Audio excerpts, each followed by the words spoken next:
Hey there, busy kids. Congratulations on making it to the second module in level 1. This module focuses on learning how to read music on the staff, the lines and the spaces that are associated with music.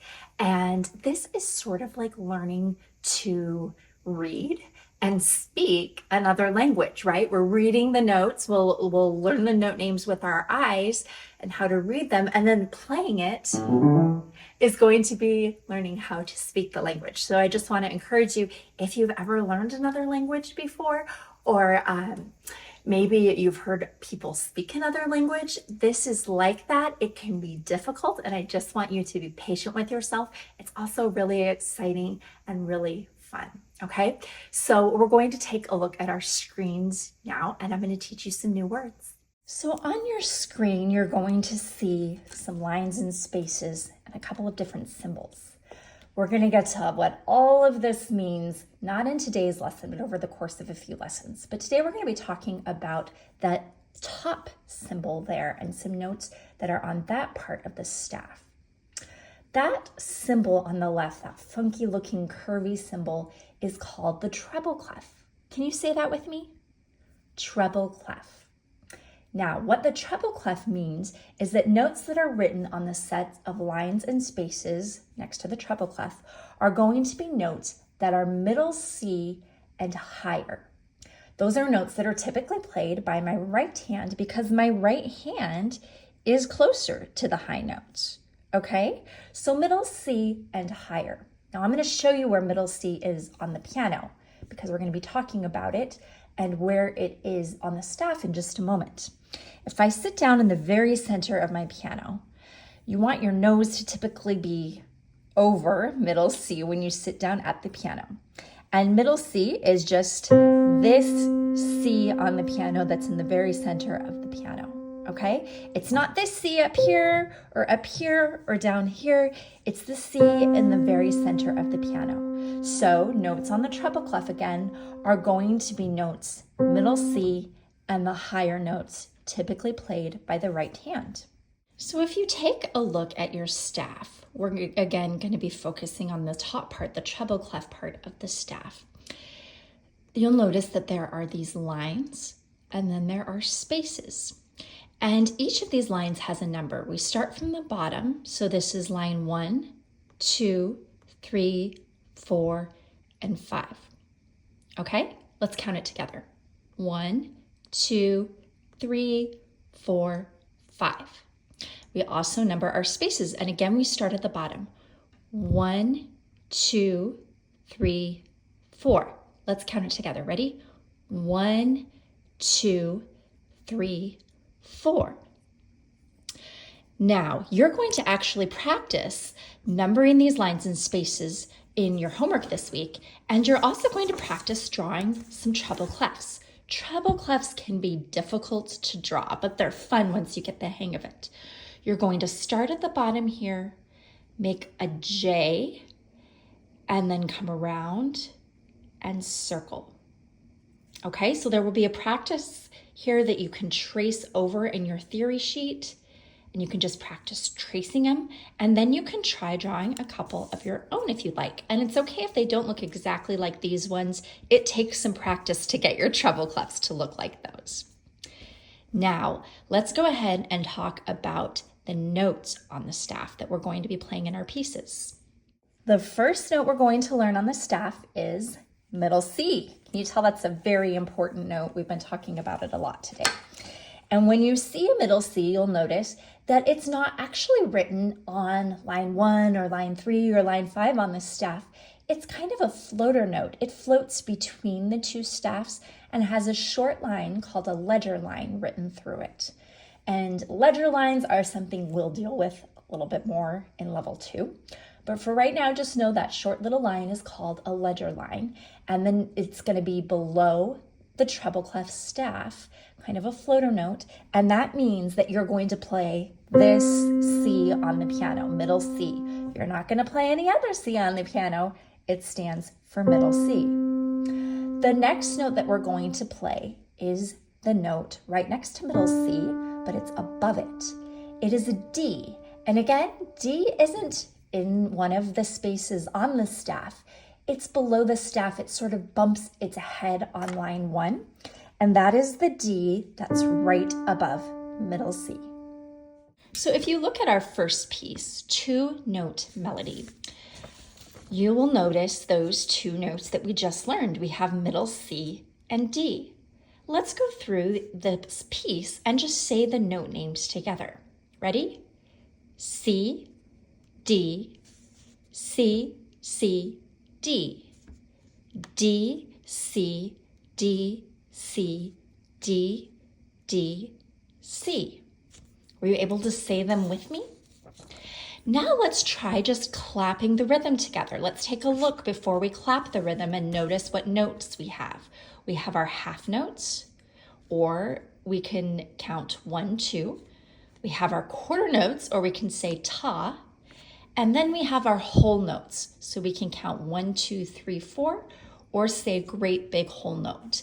Let's try using the words this time. If you prefer the counts, you can say the counts, but I'm going to use the words this time. Let's clap the rhythm together. Ready, go.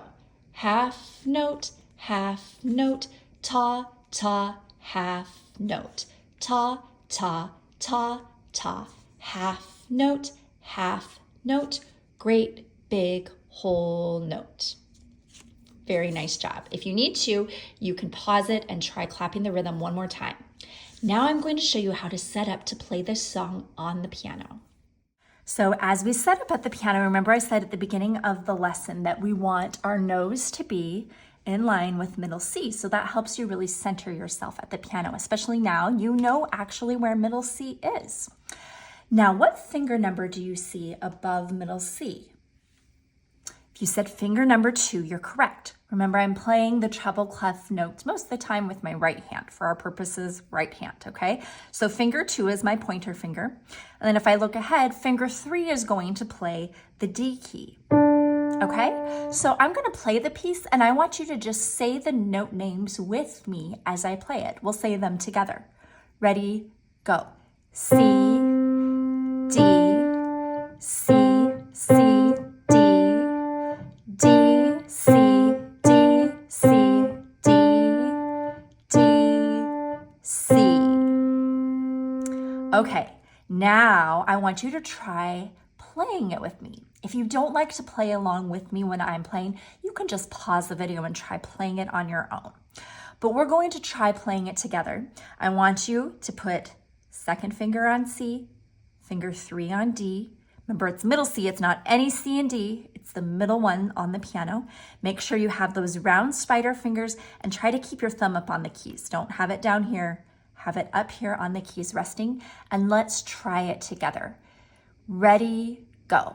C, D, C, C, D, D, C, D, C, D, D, C.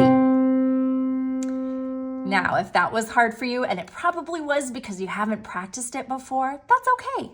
Remember that you're going to, after this lesson, be practicing it on your own. As you look at the next piece, Honk Honk, there's a few things I want to point out to you. The first thing I want to point out is that you might notice these 2 quarter notes look a little bit different, strange maybe, because even though there's 2 quarter notes, they share a stem.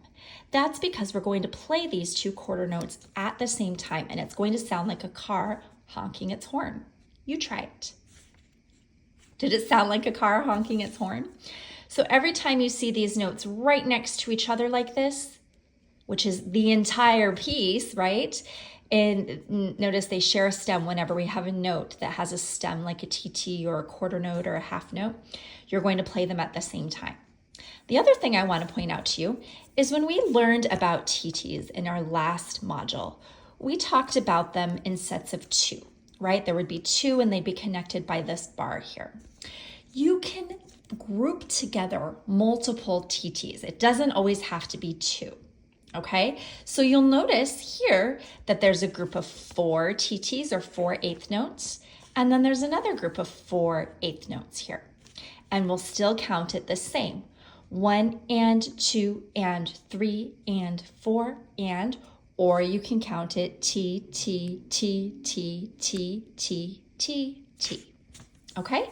Let's practice counting this piece before we try playing it on the piano. Count out loud with me. 1, 2, ready, go.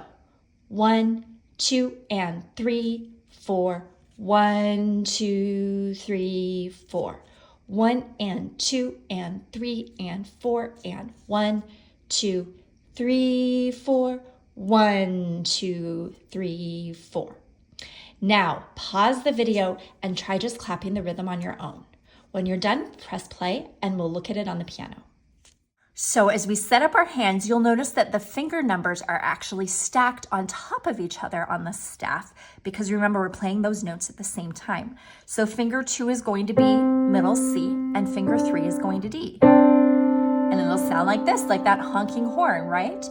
Now, remember, this is the same hand position we had the last time. So remember that you want to have round fingers and your thumb's just going to be resting on the keys. And you want to keep those fingers round and firm as you play, okay? This one's pretty challenging, so I don't expect you to try playing it along with me, but I'm going to play it right now, and I'm going to count out loud. And if you want to try it with me, you can. Or you can simply say the counts with me while I play it. 1, 2, ready, go. Ta, ti, ti, ta, ta, great big whole note. Ti, ti, ti, ti, ti, ti, ti, ti, ta, ta, half note, great big whole note. Now, something I'll tell you when you're practicing this piece is there are a lot of TTs in here, a lot of eighth notes, and so that can be challenging. They go fast. You don't want to become so fast that your eighth notes start to sound like this. And they get sloppy and you're not counting them evenly and you're moving your hands around the piano. So I would rather you play honk honk slowly. You can imagine a car driving slowly and honking its horn, and play those really evenly and accurately.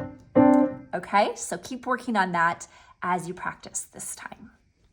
Now our final piece is called hop. We notice our 2 notes on the staff that we're going back and forth between the ones that we learned.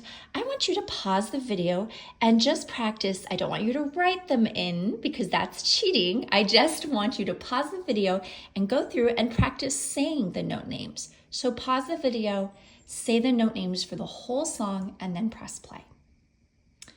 All right, how did you do with naming the notes? Let's try naming them together now.